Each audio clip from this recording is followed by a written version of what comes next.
Hi, Tina Ketchy Stearns here. And, I recently worked just in the last couple of weeks with two different families who their children lived very far away. I'm in North Carolina, and one of the family's sons lives in California, and one of the family's sons lives in Alaska. And that may be you. You may be dealing with an elderly loved one who is very, very far away from you, and that can be really hard. So in those cases, in both of these instances, the families that I was working with, the sons actually came to North Carolina, decided they were not going to leave until they got their loved one placed in a long-term care community, because in both instances, it was no longer safe for them to be home alone as they had been in the past.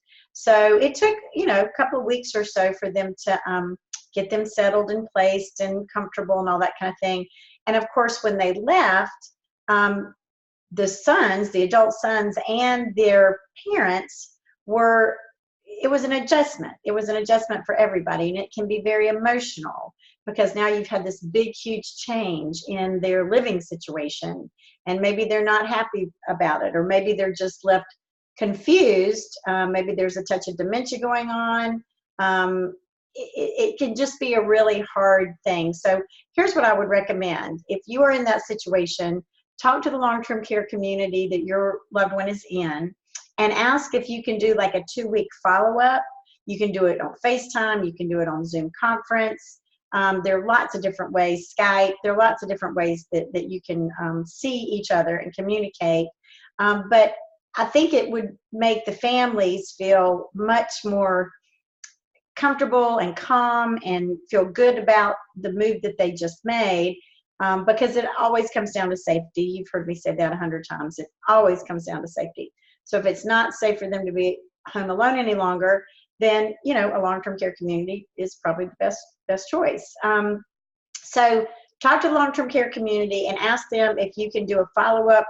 What I found to be extremely helpful is all the managers and all the different departments are in this meeting, and they each give their feedback on how your loved one is doing, whether it's the activity director, the nutrition specialist that runs the kitchen, the nurse, or whoever's over their clinical needs, maintenance.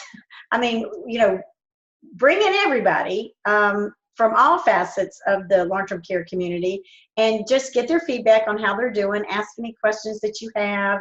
And I really feel like that's going to kind of put a bow around this big, huge move and change. And of course, ongoing conversation is always recommended. But what I'm talking about is having all the managers from all the departments in one room, chatting with you, answering your questions, and letting you know how your loved one's doing. And 2 to 3 weeks after they've been there, I think is a good amount of time. So I hope that helps. I hope you're enjoying the holiday season, and I will see you next week. Bye.